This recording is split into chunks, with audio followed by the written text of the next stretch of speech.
ዮሐንስ ወንጌል ምዕራፍ 14 እነሆ ንጉሳችሁ የሚል ነው ዛሬ የምናገረው በመካከላችሁ። እነሆ ንጉሳችሁ። ቁጥር 6 እንደዚህ ይነበባል። ጲላጦስም እነሆ ሰውየው አላቸው። እነሆ ሰውየው አላቸው። ማን? ጲላጦስ። ቁጥር 14 እንሄዳለን። ለፋሲካም የማዘጋጀት ቀን ነበረ፣ 6 ሰዓትም የሚያህል ነበረ። አይሁድም እነሆ ንጉሳችሁ አላቸው። እነርሱ ግን አስወግደው ስቀለው እያሉ ጮኹ። ጲላጦስም ንጉሳችሁን ልስቀለውን አላቸው። የካህናት አለቆችም ከቄሳር በቀር ሌላ ንጉሥ የለንም ብለው መለሱለት። ስለዚህም በዚያን ጊዜ እንዲሰቀል አሳልፈው ሰጣቸው። ዮሐንስ ወንጌል 19 ቁጥር 6 እና ቁጥር ከ14 እስከ 16 ነው ያነበብኩት። ጲላጦስ የይሁዳ አገረ ገዥ፣ የሮም ተወካይ፣ ለአይሁድ መሪዎችና ለአይሁድ ሕዝብ ለተሰበሰቡት ፍርድ ለሚጠብቁት የተናገረው ቃል ነው። መጀመሪያ ምንድን ያላቸው? እነሆ ሰውየው አላቸው። ምን አድርጎ ነው እንደዚህ ያላቸው? ከዛስ በኋላ ቁጥር 14 ላይ እንደዚህ አላቸው፣ እነሆ ንጉሳችሁ አላቸው። ይሄ በፍርድ ወንበር ፊት በጎልጎታ በፍርድ ወንበር ፊት ተቀምጦ ስለነበረ የሮም ገዢዎች ገዢም ናቸው፣ ዳኞችም ናቸው። ስለዚህ በገዢነታቸው የዳኝነትን ስርዓት ያከናውናሉ። ስለዚህ የዳኝነቱን ስፍራ ይዞ እነሱ ህዝቡ ደግሞ ቁጭ ብሎ ከታች ቁጭ ብሎ እየተጠባበቀ እያለ የፍርዱን ስርዓት እየተጠባበቀ እያለ በአጠገቡም ደግሞ አለቆች፣ ወታደሮች እንዲሁም ዙሪያውን የከበቡት ኢየሱስ እንዳለ ሆኖ እንዲህ እያለ ነው፣ እነሆ ንጉሳችሁ። ምስል ከሳች ንግግር ነው። እንዲሁ ዝም ብሎም ለአንባቢያኑ እዛ ለነበሩት ልክ በፍርድ ስርዓት ውስጥ እንደተቀመጠ ዳኛው ብይን እንደሰጠ ከሳሾቹና እንዲሁም ደግሞ የፍርድ ስርዓቱን የሚከታተሉት ምንድነው ብለው የሚጠባበቁት ሁሉ እያሉ የተነገረ ነው። ምስል ከሳች ነው። የማይረሳ ምስል ከሳች ንግግር ነው። እነሆ ንጉሳችሁ። ይሄ እነሆ ንጉሳችሁ የሚለው ቃል ግን ስላቅ ነው። ዝም ብሎ አይደለም። ጲላጦስ እየተሳለቀ ነው ያለው። እዚህ ቦታ ላይ እያላገጠ ነው፣ እያሾፈ ነው። ሹፈት ነው። ይሄ የሹፈት ቃል ነው፣ የስላቅ ቃል ነው።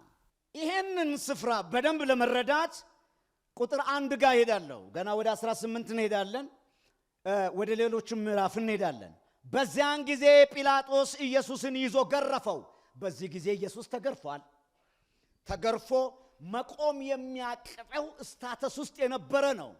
እነሆ ንጉሳችሁ ሲል መገረፍ ብቻ አይደለም። ቁጥር 2 ላይ ከእሾህ አክሊል ጎንጉነዋል። ንጉሥ መሰል የስላቅ ጨዋታን በላዩ ላይ አድርገዋል። ስቃይ ውስጥ ነው ተገርፏል። ስቃይ ውስጥ ነው አክሊል አድርጓል። ንጉሥ እንዲመስል አድርገው ነው የሚያሾፉበት። እያሾፈ ነው። ከዛስ በኋላ ሶስተኛ ንጉሥ እንዲመስል ደግሞ ቁጥር 3 ቀይ ልብስ አለበሱት። ንጉሥ ምን ይለብሳል? የንጉሥ ልብስ ይለብሳል። ስለዚህ ልብስንም አለበሱት። እነሆ ንጉሳችሁ ሲል እንደዚህ የተገረፈ፣ እንደዚህ ደግሞ የሾህ አክሊል ያደረገ፣ እናንተ ንጉሥ ያላችሁት ግን ንጉሥ ያልሆነ እነሆ ስላቅ ነው። ይሄም ብቻ አይደለም። አንዳንድ በዮሐንስ ወንጌል ላይ የሌለ በተመሳሳይ ወንጌላት ያሉትን ልናገር እችላለሁኝ። ሌላኛው የሰጡት ደግሞ ቀርከሃ ነው። ንጉሥ ምን አለው? ዘንግ አለው፣ የወርቅ ዘንግ አለው። ስለዚህ ለኢየሱስ ግን ምን ሰጥተውታል? ቀርከሃ ነው የሰጡት። ስለዚህ ንጉሥ የሚመስለውን ነገር ሁሉ አደረጉ። ግን በእነሱ ውስጥ ንጉሥ አይደለም፣ ስላቅ ነው። ስለዚህ እታች ያለው ሕዝብ እሱ ይሄንን እየሰራ እነሱ እየሰሩ ወታደሮቹና ጲላጦስ እየሰሩ ወይም ሮም ይሄንን እየሰራች ለእስራኤል ሕዝብ ለአይሁድ ሕዝብ ሊያድናቸው ለመጣ ሕዝብ ምን ይላል? ይሳለቃል። እነሱም ካካካካካካካ ብለው ያሽካካሉ።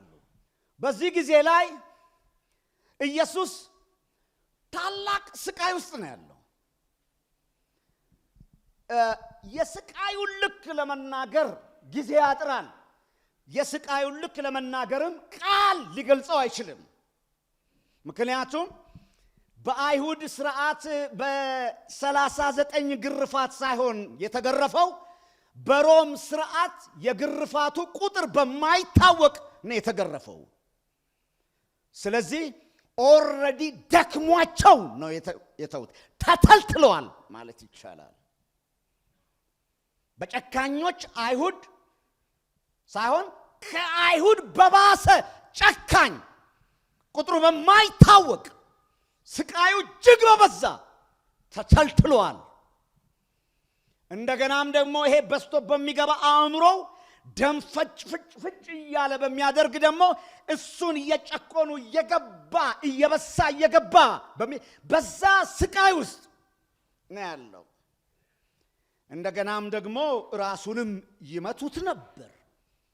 እየሸፈኑ ደግሞ ፈዋሽና ትንቢት ተናጋሪ ስለነበረ ስለሚያውቁ ማን ነው የመታህ የሚል ጨዋታ ይጫወቱበት ነበር። እነሆ ንጉሳቸው ለሱ ስላቅ ነው፣ ለሱ ማላገጥ ነው። ለሮማውያንም ሆነ ለአይሁዶች ይሄ ስላቅ ነው። በእነሱ መረዳት ልክ እየተሳለቁ ነው። አዎ በእነሱ ንጉሥ አይደለም፣ ንጉሥ ነኝ ብሏል። ስለዚህ ምን ያህል እንሳለቅበት ነው። አሁን ይሄንን ምዕራፍ 19 በዚህ ልክ እንተውና እመጣለሁ ወደዛ እየገባ እየወጣ ከምዕራፍ 18 ጀምሮ እየገባ እየወጣ ይገባል ይወጣል። ምክንያቱም ሮምን የወከለው ይሄ ጲላጦስ ከዚህ ሰው በሮም የሚያስከስስ ምንም ነገር አላገኘም። 6 ጊዜ ምንም በደል አላገኘሁበትም ብላለች ሮም። አጠቃላይ ሮምን የወከለው በፍጹም። በሌላ ወንጌላት ስንሄድ እንደው እሱ ብቻ የይሁዳው ብቻ ሳይሆን የገሊላውም አላገኘበትም፣ ግን ተሳለቀበት እሱም። ስለዚህ ሮም 2 ቦታ ነው የተሳለቁበት። ማን? የአይሁድ ንጉሥ ኢየሱስ። ሚስቱም ደግሞ በሕልም የነገረችው ራእይ ስላለ ቢያጣራ በሮም ስርዓት ንጹሕ ነው፣ ሊገኝበት የማይችል ንጹሕ ነው፣ በደል የለሽ በሮም የሕግ ስርዓት እንከን የለውም። እንከን እንዳለው ተደርጎ ግን እየተቀጣ ነው። ስለዚህም ይህንን ሁሉ ንጽሕናውን እያወቀ ለንጽሕናው ከሚገባው ተቃራኒ የሆነ የፍርድ ስርዓት በላዩ ላይ አዘንቦበት እነሆ ንጉሳችሁ እያለ ይሳለቃል። እስቲ ይህንን ክፍል ከምዕራፍ 12 ይዘን እንምጣና ትንሽ እንየው። ሌላኛውን ወገን ደግሞ እንመልከት። ምዕራፍ 12 ላይ እንደዚህ ይላል። ምዕራፍ 12 ኢየሱስ ገና ከቢታንያና ከቤተፋጌ ከተራራው ምድር ወደ ታች የሚሰቀልበትን እያየ የሚገባበት ይሄ እንደዚህ እየተጓዘ ያለበትን ስፍራ ንባብ ነው አሁን ማነብላችሁ። እንደዚህ ይላል ቁጥር 12 ጀምሮ በማግስቱ ወደ በዓሉ መጥተው የነበሩት ብዙ ሕዝብ ኢየሱስ ወደ ኢየሩሳሌም እንደሚመጣ በሰሙ ጊዜ የዘንባባ ዛፍ ዝንጣፌ ይዘው ሊቀበሉት ወጡ። ሆሳና በጌታ ስም የሚመጣ የእስራኤል ንጉሥ የተባረከ ነው እያሉ ጮሁ። የማን ንጉሥ? የእስራኤል ንጉሥ። የማን ንጉሥ? የአይሁድ ንጉሥ። ኢየሩሳሌም የጽዮን ልጆች የአይሁድ ንጉሥ የሚል ዕውቅና ሰጥተውታል። እዚህ ላይ እናያለን። ስሜታዊ ነው፣ ሌላ ጉዳይ ነው። አንቺ የጽዮን ልጅ አትፍሪ። ይሄ አዋጅ፣ ይሄ አቀባበል ከትንቢት መጽሐፉ ጋር እኩይ ነው፣ የገጠመ ነው። እነሱ የሚያደርጉትና ነቢዩ የተናገረው ገጥሟል። ምክንያቱም እነሱ ያደርጉት የነበረው በነቢያት የተፈጸመውን ለመፈጸም ስለነበረ ገጠመ።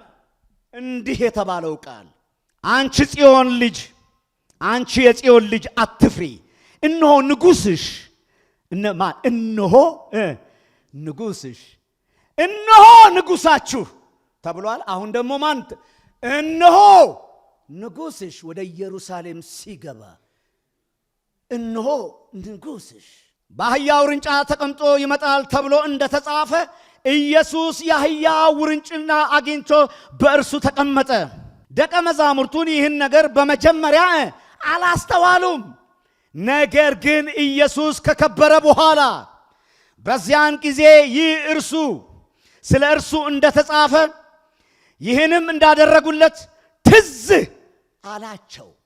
ሕዝቡ ያደረገውን በነቢያት የተጻፈው የተደረገውን ነገር በተደረገበት ሰዓት አላስተዋሉ። እንግዲህ ደቀ መዛሙርቱ ካላስተዋሉ ሕዝቡማ በደንብ ሊያስተውሉ አይችሉም። ምክንያቱም ዛሬ ሆሳና ብለው ነገ ስቀለው የሚለው ከተማ ውስጥ እኩል የተሰማው ማለት ሆሳና ብሎ እኩል ድምፅ ስቀለው፣ ይሄ ሊሆን አይችልም። የነቢያት ቃል ይፈጸም ነው እንጂ የነቢያቱ ቃል ገብቷቸው አይደለም። ነገር ግን እግዚአብሔር ንጉሱን ወደ ኢየሩሳሌም ልኳል። እነሆ ንጉሥሽ የተባለው ዘካርያስ ያየው ንጉሥ የእስራኤል ንጉሥ ነው፣ የአይሁድ ንጉሥ ነው። እግዚአብሔር የላከው ንጉሥ ነው፣ የሚያድን ንጉሥ ነው። ሆሳና አሁን አድን፣ አሁን አድን፣ የሚያድን ንጉሥ ነው እንዳሉትም ከሆነ እንደተጻፈው ከሆነ ስለዚህ ሁለት ነገር ነው። 19 ላይ እነሆ ንጉሣችሁ የሚለውና እግዚአብሔር ደግሞ ለኢየሩሳሌም እነሆ ንጉሥሽ የሚለው የገጠመ ነው። ስለዚህ ምን ማለት ነው? እነሱ ቢሳለቁበትም በስቃዩ ቢሳለቁበትም ይሄ የተሰቃየው ስቅዩ ንጉሥ ግን እግዚአብሔር አስቀድሞ ያየው ንጉሥ ነው። እንዴት? የሚያድነው እንደዛ ሆኖ ነው። የሚፈውሰው እንደዛ ሆኖ ነው። የሚታደገው እንደዛ ሆኖ ነው።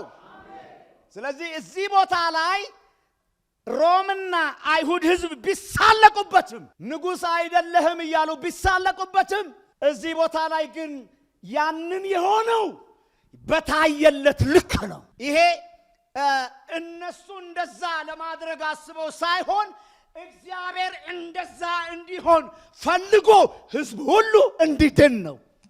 ለዚህ ነው ኢየሱስ ክርስቶስ ወደ ኢየሩሳሌም ሲገባ በአህያ ውርንጭላ ገባ። እንደ አይሁድ አይደለም የገባው። እንደ አይሁድ የሚጠብቁት መሲሐዊ አጠባበቅ አለ። በፈረስ የሚመጣ ፖለቲካዊ አመራር ያለው ታላላቅ ጀግኖችን የያዘ ትልቅ አዳኝ የሆነ አስፈሪ ግርማ ያለው ሞገስ ያለው በዛ ልክ ወደ ከተማ ሲገባ ሕዝብ ሁሉ የሚቀበለው እንዲህ አይደለም የመጣው። አይሁድ የሚጠብቁት መሲሐዊ አጠባበቅ አይደለም። እግዚአብሔር ሊያድን እንደላከው ያለ ስቅዩ ንጉሥ ነውና ስለዚህ በአህያ ሲመጣ በፈረስ አይደለም። በፈረስ መክበር ነው። በአህያ ግን የውርደት ክብር ነው፣ ትሕትና ነው። ስለዚህ ከኢየሩሳሌም ከሆሳና ጀምሮ እስከ 19 ድረስ የክብር ጉዞ ነው። ይሄም ለዚህ ነው ዮሐንስ ይወላችሁ ሲጽፍልን ኢየሱስ ከከበረ በኋላ በዮሐንስ ወንጌል ክብር የሚባል ነገረ መለኮት አለ። ከምዕራፍ 1 ነው የሚጀምረው። ቃል ሥጋ በመሆኑ አካላዊ ቃል በሥጋ ከመጣበት ጊዜ ጀምሮ ክብር ነው። ያም ራሱ ምንድን ነው? ክብር ነው። ውርደት ነው፣ ግን የማዳን ክብር የያዘ ነው። አሜን ነው። እስቲ አሜን። ስለዚህ ምዕራፍ 1 ላይ ይሄን ስሎ ከምዕራፍ 2 ላይ ግን በኋላ ግን እስከ ምዕራፍ 12 ያለው በተለይ እስከ 11 ያለው የምናየው ምንድነው? በድንቅ በታምራት በምልክት በድንቅ በታምራት በምልክት በልዩ ልዩ ድንቆች ማለትም የሰውን የተለያየ አቅጣጫ ያለውን አካላዊ ስነ ልቦናዊ ሁሉንም ማለት ነው የሰው ልጅን ሙሉ ከለር የያዘ ፕሮብሌም በፈታ ማንነትና ስራው ስለተገለጠ ክብሩን ገለጠ ተባለ። ስለዚህ ክብሩ ሲገለጥ ኢየሱስ በተለያየ የሰዎች ፕሮብሌም ላይ ኢየሱስ ማንነቱን ገልጦ ክብሩን አሳይቷል። ይሄ አንዱ ክብር ነው፣ የኃይል ክብር ነው። ነገር ግን ከምዕራፍ 12 ጀምሮ ያለው ክብር ግን ሌላ ነው፣ የውርደት ክብር ነው። ከ1 እስከ 11ም የውርደት ክብር አይደለም እያልኳቸው አይደለም። ቃል ሥጋ መሆኑ ራሱ በሰውነት መምጣቱ ራሱ ውርደት ነው። ግን በሰውነት የመጣው ግን በኃይል ስለተገለጠ ከምዕራፍ 12 ጀምሮ እንዳለው ግን አይደለም። ግን ይሄኛውም ታይቷል፣ ይሄኛውም ታይቷል። በሁለቱም ነው ክብሩን አየን የተባለው። ክብሩን አየን። ክብሩ ምንድን ነው? በአህያ ውርንጭላ በትህትና መምጣቱ ክብር ነው፣ የውርደት ክብር ነው። ምዕራፍ 12 ላይ በአህያ አለና ምዕራፍ 13 ላይ ደግሞ እግር አጣቢ ሆነዋል። ማዳን የሚገለጥበት የህይወት ሞዴል የሚታይበት ክብር ነው። እየወረደን ከአህያ ደግሞ ወደ መሬት መነቅ እየወረደን ልክ ምዕራፍ 14 ላይ ከምዕራፍ 13 እስከ ምዕራፍ 17 አይታችሁ ከሆነ ትምህርታዊና ጸሎታዊ ነው የምናየው። ትምህርታዊና ጸሎታዊ ነው፣ ፕራይቬት ነገር ነው። ግን እዛ ውስጥ አንድ ቁልፍ ነገር እናያለን። አሁን ስለሚያያዝ ነው ይሄን ማነሳላችሁ። ስለሚያያዝ ነው ምንድን ነው የሚለው? ምዕራፍ 14 ላይ ገና ሲጀምር እንደዚህ ያላቸው ልባችሁ አይታወክ በእግዚአብሔር እመኑ አለ። ይሄ ልባችሁ አይታወክ የሚለው ከ14 እስከ 16 ተደጋግመዋል። 16 ተደጋግመዋል። ለምንድን ነው የታወኩት? እሄዳለሁ እመጣለሁ ይላቸዋል። እሄዳለሁ እመጣለሁ፣ እሄዳለሁ እመጣለሁ እና እሄዳለሁ እንዴ ለብቻው እንዴ እንደው ዝም ብሎ እንዴ ጠቅላላ ከቤት ወተን ሁሉን ትተን ተወተን ሁሉንም ነገር ትተን መተን እሄዳለሁ ይላል። ደግሞ እኔ ወዳለው በል ልትመጡ አትችሉም። ዝም ብሎ ትቶን ለምን ይላሉ እነሱ። ግን እሄዳለሁ እመጣለሁ በደንብ አብሮ አርተውላቸዋል። እሄዳለሁ እመጣለሁ የሚለው ይሄ ከ13 ጀምሮ እስከ 17 ያለው ይሄዳለው የመጣለው ንግግር ከ18 ላይ የጀመረው መስቀል ነው። የሚሄደው ወደ መስቀል ነው። የሚሄደው ወደ ሞት ነው። የሚሄደው ወደ ትንሣኤ ነው። የሚሄደው ወደ እርገት ነው። የሚሄደው ወደ አብቀኝ ነው። ስለዚህ 14ኛው ላይ እንዲህ ባይሆን ባልዋችሁ ነበር ስፍራ አዘጋጅላችሁ ዘንድ እሄዳለሁና ሄጄም ስፍራ አዘጋጅላችሁ ዘንድ እኔ ባለሁበት እናንተ ደግሞ እንድትሆኑ ሁለተኛ እመጣለሁ፣ ወደ እኔም ወስዳችኋለሁ። በኋላ ወደምትሄድበት አናውቅም አለ ጌታ። እዚህና መንገዱን አሳየን ሲሉ መንገዱ እኔ ነኝ፣ እውነትም እኔ ነኝ፣ ሕይወትም እኔ ነኝ ሲል መጀመሪያ እሄዳለሁ ብሏል። እሄዳለሁ ያለው መንገድ ምንድን ነው? መስቀል ነው። ወደ እግዚአብሔር መሄጃው መንገድ፣ እግዚአብሔር አብ ወደኛ መምጫው መንገድ መስቀል ነው። በአህያ ውርንጭላ በመውረድ መጥቶ በእግር ማጠብ የበለጠ ወርዶ አሁን ደግሞ የበለጠ ወደ መስቀል ሊወርድ ነው። ይሄ መንገድ ነው። ይሄው መንገድ የዘላለምን እውነት የሚገልጽ እውነት ነው። ይሄው መንገድና ይሄው እውነት ደግሞ ዘላለም ሕይወትን የያዘ ራሱ ሕይወት ነው። መስቀል ነው። ለዚህ ነው ከምዕራፍ 16 እስከ 17 እሄዳለሁ እመጣለሁ ለጥቂት ጊዜ የተባለው ትንሣኤው ነው። እስከ ወዲያኛው የሚሄደው ደግሞ እርገቱ ነው። እንደገና እመጣለሁ። ይመጣል የጌቶች ጌታ የነገስታት ንጉሥ። አጨብጭቡለት። ይመጣል ኢየሱስ ክርስቶስ።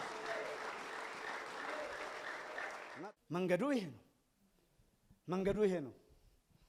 ምንም ሰው ልጅ ሳይሰራ እሱ ይሄ በሰራው የመስቀል ይሄ የሞቱ የትንሣኤው እሱ በሄደበት እሱን አምነህ መሄድ ነው። እሱ በሄደበት ደግሞ አባት ደግሞ በቀጥታ ምንም የሚይዘው ነገር የለም። ያንተ ነገር የኛ ነገር ምንም ሊይዘው አይችልም። ቀጥታ ክርስቶስን በማየት ወደ ምድር ይመጣል። መጥቷልም። አሁን እሄዳለሁ እሄዳለሁ። ጉዞው ተጀመረ። ምዕራፍ 18 ከ1 እስከ 18 እንደ ወንጀለኛ ተያዘ። ይሄ ነው መንገዱ። ንጹህ ነው። 8:46 ላይ ከናንተ በኃጢአት የሚከሰኝ አለ ወይ? ከሕግ በታች ተወልዶ ሕግን ግጥም ያደረገ የሕግን ፍጻሜ የሆነ ማንም የለም። ማንም አንድም አይሁድ እንዲህ አድርገሃል ብሎ በሕግም በታሪክም በማንኛውም ሊከሱት የማይችል ምልአት ነው። የነገር ሁሉ ምልአት ነው። ምክንያቱም ትንቢቱን አካል ያለበሰ ነው። አሁን የሚመላለሰው ሕግን ሙላት የሰጠው ነው ራሱ የሚመላለሰው። የጠቅላላ እንደ ማቴዎስ እይታ ይሄ ንጉሥ የዘር ግንድ አለው ይለናል ማቴዎስ ሲነግረን። እነሆ ንጉሥሽ የተባለው የዘር ግንድ አለው። ቢቆጠር ወደ ኋላ ይገኛል። ቢቆጠር መጥቶ የሚዘጋው ግን እሱ ጋር ነው። ምልአት ነው። ንጉሥ ነው።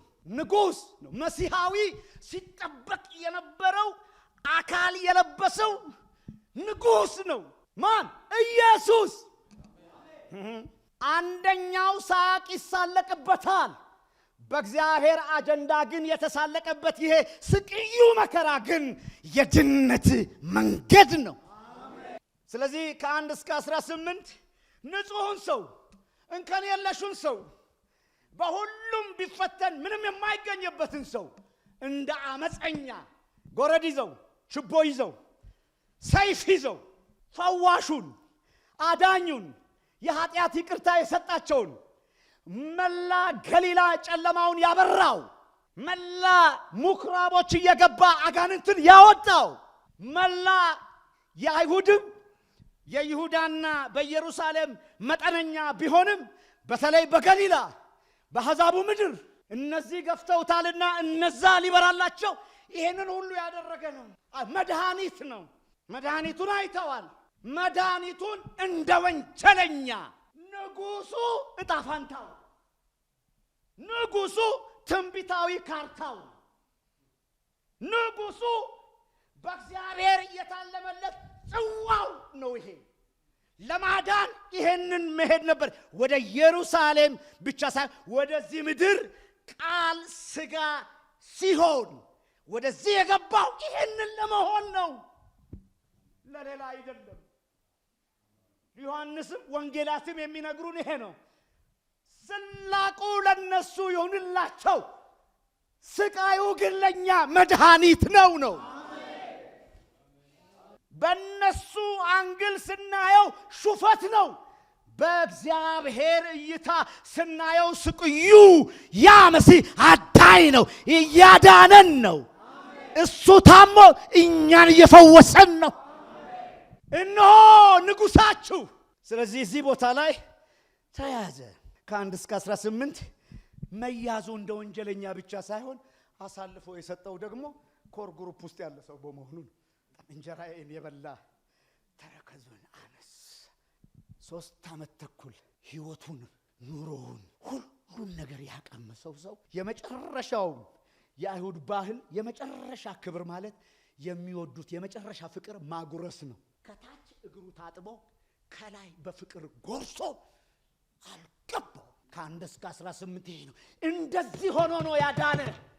ይሄንን ጽዋ ጠጥቶ ነው ከታች እያጠበ ከላይ በፍቅር እያጎረሰ ተከድቶ ነው የሚለን።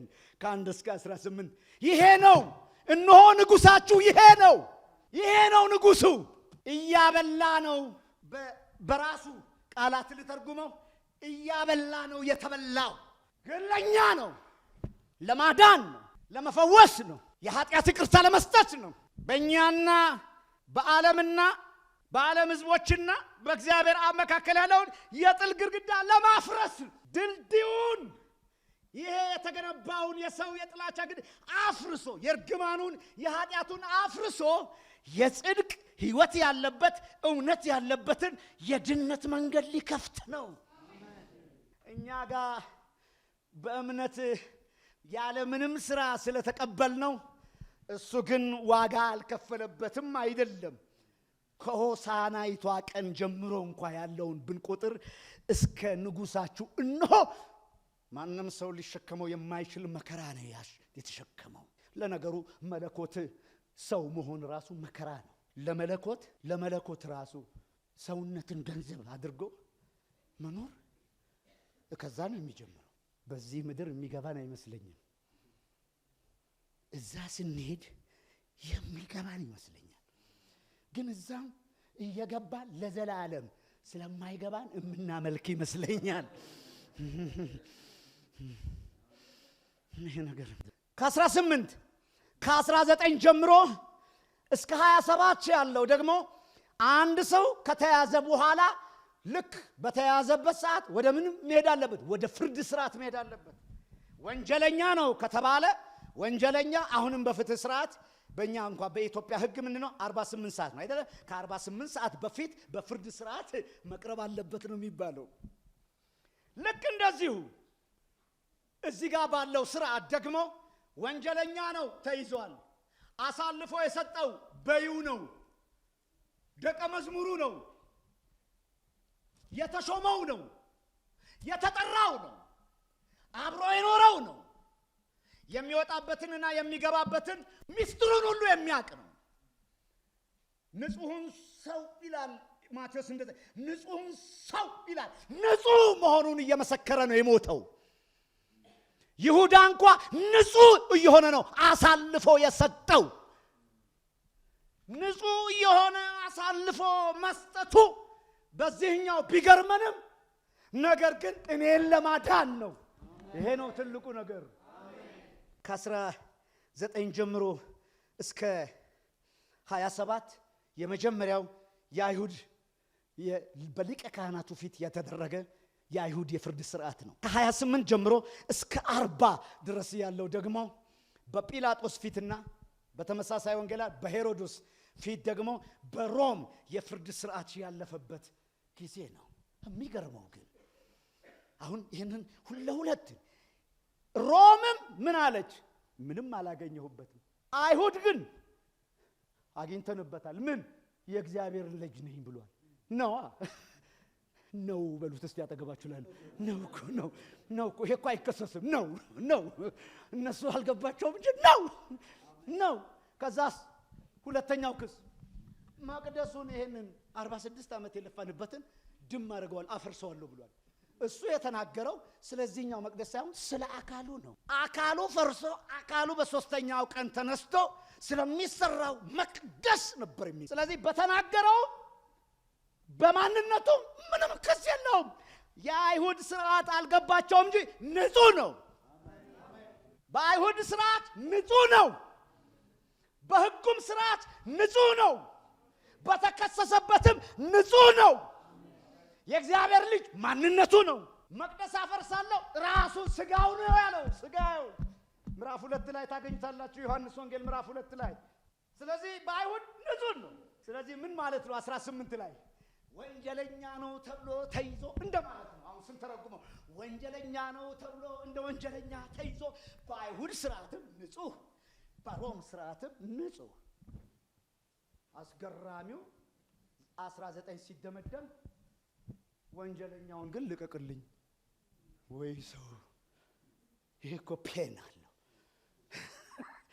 ንጹህ እንደ ወንጀለኛ ተይዞ በሁለቱም ስርዓት ንጽህና ተገኝቶ ማንን ፍታልኝ? ገዳዩን በርባን ዘራፊውን በርባን፣ ሌባውን በርባን ፍታልን። ከአዳኛቸው ይልቅ ገዳዩን መረጡ።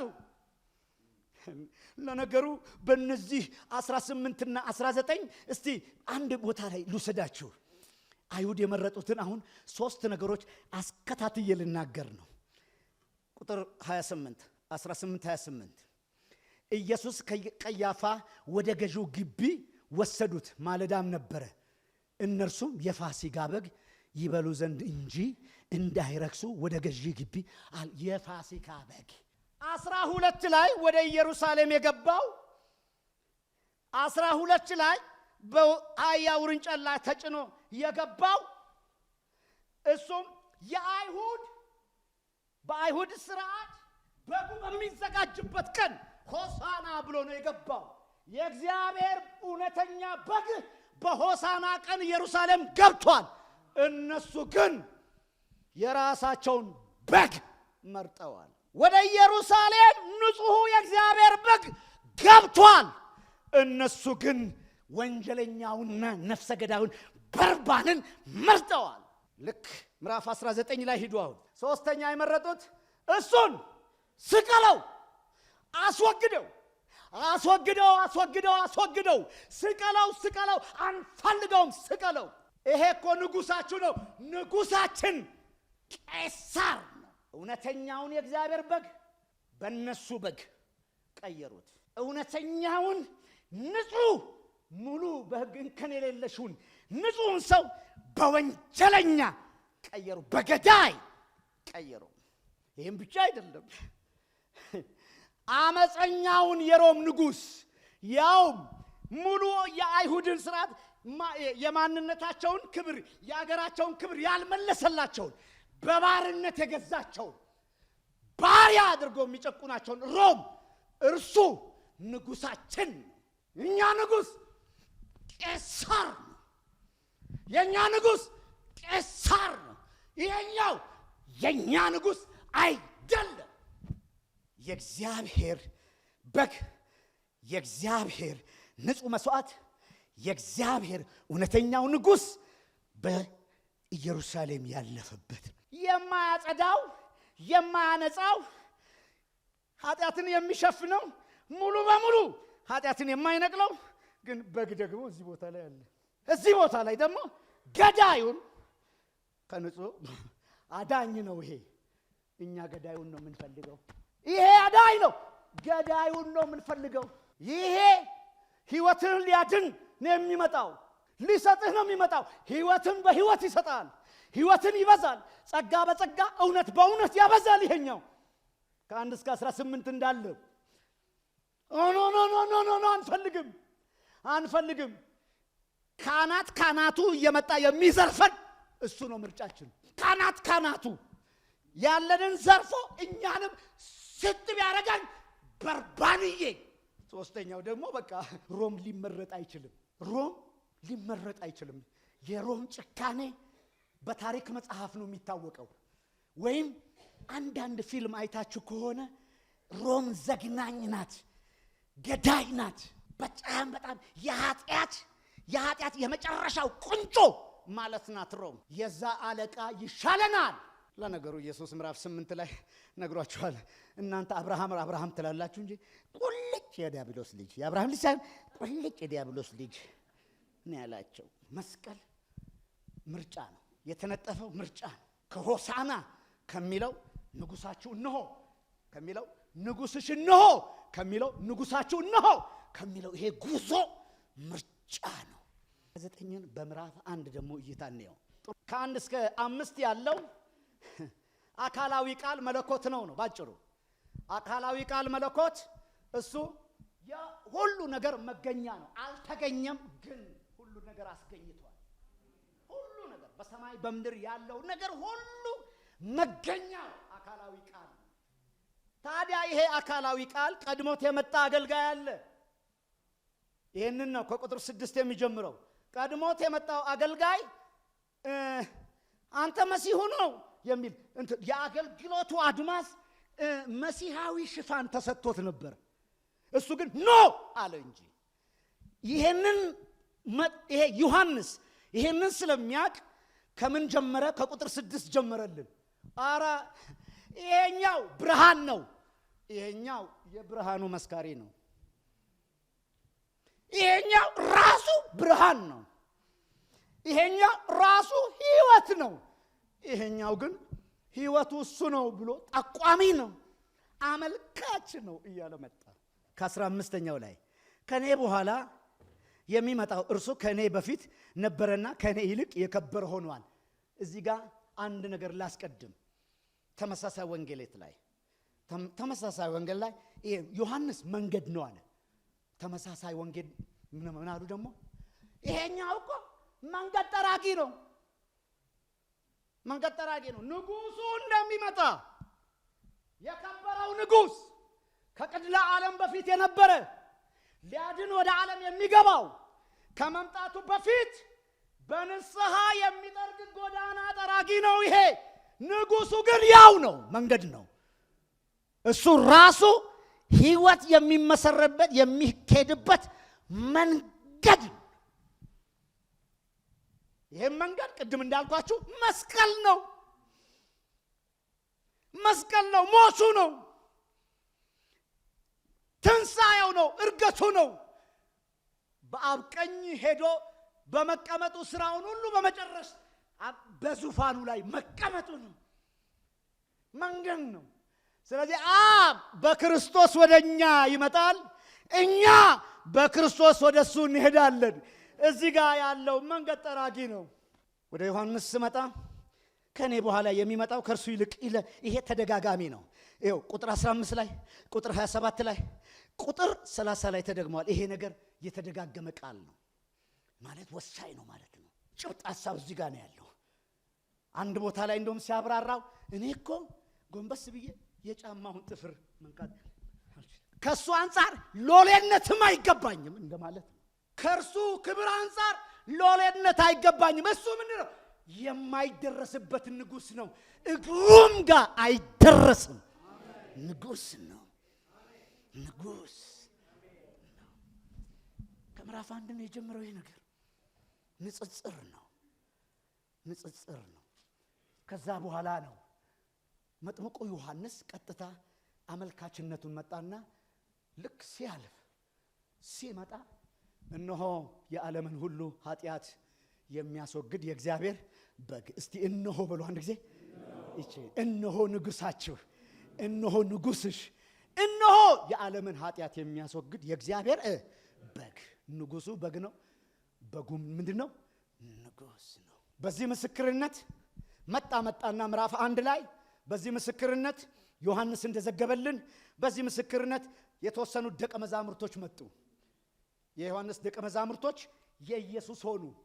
ሌላኛው ደቀ መዝሙር ደግሞ ሌላኛውን እያመጣ ናትናኤል ጋር ደረሰ። ከበለስ በታች አየሁ ስላለው በጣም በመገረም አንተ ማለት የእግዚአብሔር ልጅ ነህ አለ። አንተ ማለት የእስራኤል ንጉስ ነህ አለ። ንጉስ ማለት ከበለስ በታች ሲሰራ የነበረውን እሱና ኢየሱስ የሚተዋወቁትን ግልጥልጥ አድርጎ ሲነግረው መምህር እንዴ ሰው በመጀመሪያው ቀን መጥቶ የእግዚአብሔር ልጅ ይላል እንዴ? እንደው ጌታ ተቆጣጥሮት ካልሆነ በስተቀር የእግዚአብሔር ልጅ ነህ አንተ፣ እስራኤል ስትጠብቀው የነበረ መሲህ ነህ። ምናልባትም ከዛ ጋር የተያያዘ ይሆናል። ከበለስ በታይ ተቀምጦ ናትናኤል ሲያደርግ የነበረውን ስለነገረው ነው ከዛ የተነሳው። ይሄ ነው የማስበው። አልተጻፈም፣ ግን አስጠግቶ ማንበብ ይቻላል። ከሌሎቹ ምንባቦች ጋራ ከታሪክ ጋራ ስላገናዘብኩት ነው። ታሪክ ላይ ያለ ሌላ ነቢያት መጽሐፍ ላይ የተጻፋለ ከበለስ በታች ሆነው የእስራኤል ልጆች ያደርጉት የነበረው እንዲሁም በታሪካቸው ያለ አለ። ስለዚህ ይሄ ሰው የእግዚአብሔር ልጅ የእስራኤል ንጉስ ሲል ከነበረበት መነሻ እንደነበረ እርግጠኛ፣ አለበለዚያ በመገለጥ ነው ማለት ነው። ስጋና ደም አልገለጠለትም እንደማለት ነው። በሌላ ከዛ ውጪ ሌላ ሊሆን አይችልም። ኢየሱስ ይሄንን ስላልኩ አመንክ አለው። ማመን ጥሩ ነው። ይሄንን ስላልኩ አመንክ፣ በቃ ከበለስ በታች አይቼ ይሄንን አዋጅ በማወጅ አመንክ፣ አልተቃወሙ፣ አመንክ። ከዚህ የሚበልጥ ታያለ። ይሄ ነው። እጆቻችሁን ዘርጉና ከዚህ የሚበልጥ ታያለ። ይሄ ነው። ከዚህ ይበልጥ የሚሄደው ምንድነው? ምዕራፍ 2 ላይ ያለው እስከ ምዕራፍ 11 ላይ በኃይል በማንነቱና በስራው በተለያየ የሰው ችግር ላይ የተገለጠ ማንነቱ ክብር ነው። ግን ከሱ በላይ ነው። ከምዕራፍ 12 ይጀምራል።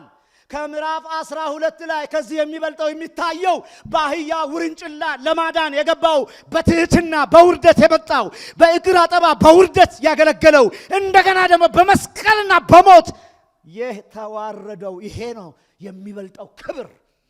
ክብሩን አየን የተባለው ከ1 እስከ 11 ያለው እሰየው።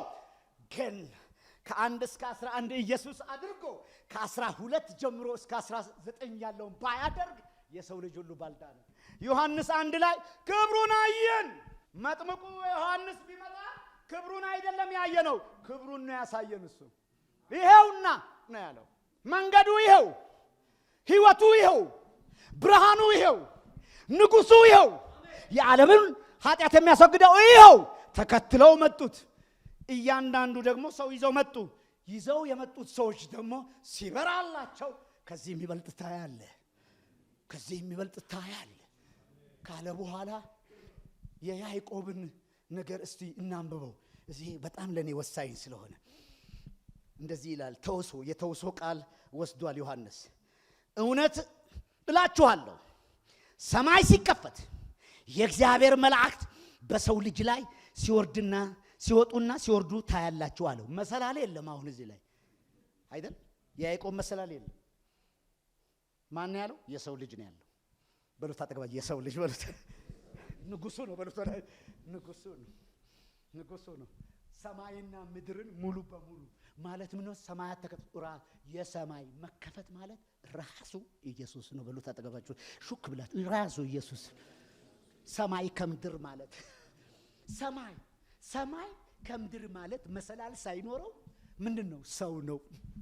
አዳኝ ሰው፣ ስቅዩ ሰው፣ ንጉስ፣ ስቅዩ አገልጋይ ንጉስ። ይሄ ነው ከሰማይ እስከ ምድር ተንጣሎ ሰማይን በምድር ያደረጋት ይሄ ንጉስ ነው። የተከፈተ ሰማይ ነው ራሱ፣ መሰላል የለውም። ከዚህ የሚበልጥ ታያለ። ታዲያ ይሄ ነው እኮ ይሄ ነው ከምዕራፍ 12 ጀምሮ በመውረድ ክብር፣ በመውረድ ክብር፣ በመውረድ ክብር፣ በመጨረሻም በከባዱ የመሰቀል ክብር እንዲህ ብሎ በመስራት ነው ሰማይን ከምድር የገጠማት። ሰማይ ምድር የመጣው ይሄ ነው መንገዱ። ለዚህ ነው መጨረሻው ላይ ዮሐንስ ሲዘጋ ታውቃላችሁ 19 ተፈጸመ። እስቲ ተፈጸመ በሉ ታደርጋችሁ። በሰውና በእግዚአብሔር መካከል ያለው ነገር በአህያ ውርንጭላ በመውረድ ተጀምሮ በእግር አጠባ የበረደጠ መውረድ ጀምሮ በመስቀል በሚረድ ስቅዩ በመውረድ ጀምሮ በመሰቀል ተጠናቀቀ፣ ተፈጸመ። ሰውን በተመለከተ እግዚአብሔርን በተመለከተ ሁሉን ነገር በተመለከተ የሰማይና የምድር ጥያቄ ሁሉ በዚህ ሰው በዚህ ስቅዩ ተፈጸመ። ለነሱ ስላቅ ነው፣ ለኛ ግን የሰማይ መከፈት ነው። በሉ ታጠገባችኋለሁ። ለነሱ ስላቅ ለነሱ ስላቅ ነው፣ ለነሱ ስላቅ ነው፣ ለነሱ ስላቅ ነው፣ ለነሱ ስላቅ ነው፣ ለነሱ ፌዝ ነው፣ ለነሱ ጨዋታ ነው። ለኛ ግን ለተቀበልነው፣ ለኛ ግን በስሙ ላመንነው፣ ለኛ ግን ሰማይ ከምድር ማለት እሱ ነው። ያመኑት ሄደው በዚህ መንገድ አምነው ልጅነትን ተቀበሉ። እነዛ ደግሞ ወደ ወገኖቹ መጣ፣ ወገኖቹም አልተቀበሉትም። ከምዕራፍ 1 ጀምሮ ሪጀክት እንዳደረጉት የሪጀክሽናቸው ገደሉት። የመጨረሻ ያለማመን ጥግ፣ የመጨረሻ የእምነት ጥግ፣ ለሚያምኑት ለሚድኑት ሕይወትን ለሚፈልጉ የመጨረሻው ጥግ እምነት ነው።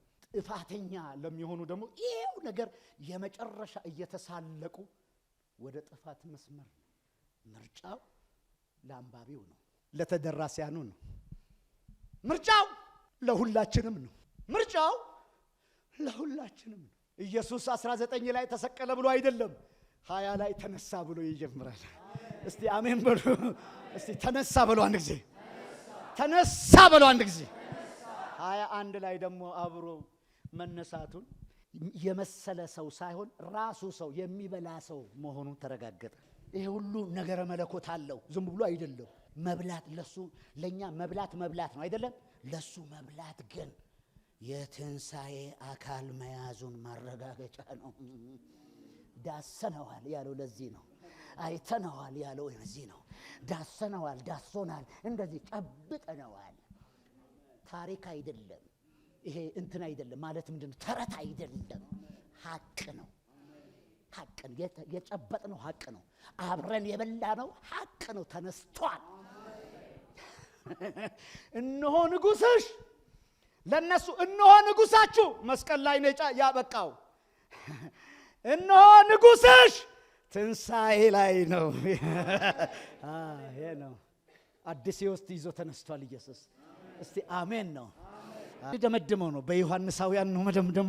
19ን አንብበን እንጨርሳለን። ይሄንን ሳነብ ሁላችሁም በጌታ ፍቅር ብትቆሙ ደስ ይለኛል። ሰማይም ተከፍቶ አየሁ፣ እነሆ አምባ ላይ ፈረስ የተቀመጠበትም የታመነና እውነተኛ ይባላል፣ በጽድቅም ይፈርዳል ይዋጋልም። ዓይኖቹ እንደ እሳት ነበልባል ናቸው፣ በራሱ ላይ ብዙ ዘውዶች አሉ። ከእርሱም በቀር አንድስ እንኳ የሚያውቀው የተጻፈ ስም አለው። በደምም የተረጨ ልብስ ተጎናጽፏል፣ ስሙም የእግዚአብሔር ቃል ተብሏል። በሰማያት ያሉት ጭፍሮች ነጭና ጥሩ ቀጭን የተልባ እግር ልብስ ለብሰው በአምባ ላይ ፈረሶች፣ በአህያ የገባው በውርንጭላዋ የገባው ኢየሩሳሌም አሁን ይከተሉት ነበር። አሕዛብም ይታመንበት ዘንድ ስለታም ሰይፍ ከአፉ ይወጣል። እርሱን ሁሉን የሚገዛ የእግዚአብሔር የብርቱ ቁጣው የወይን መጥመቂያ ይረግጣል። በልብሱና በጭኑም በአምባ ላይ ፈረስ ነው ያለው። የተጻፈበት የነገስታት ንጉሥ የጌቶች ጌታ የሚል ስም አለው። እነሆ ንጉሥሽ፣ እነሆ ንጉሳችሁ የተባለው አሁን ግን በአምባ ፈረስ በአህያ ገብቶ በፈረስ ሊመጣ፣ እሱ ጋር ግን ሲመጣ የነገስታት ንጉሥ የጌቶች ጌታ ሆኖ ኢየሱስ ይመጣል። ማራናታ፣ ጨብጭቡለት። ማራናታ፣ ማራናታ፣ ማራናታ። አረ ማራናታ! ይመጣል ኢየሱስ። ኢየሱስ ይመጣል። በአህያ ውርንጭላ በከበረ ውርደት የወረደው በመስቀል ላይ የወረደው ያረገው፣ አንድ ቀን ግን በፈረስ ኢየሱስ የነገስታት ንጉሥ የጌቶች ጌታ ሆኖ ይመጣል። አጨብጭቡለት። ይመጣል። ማራናታ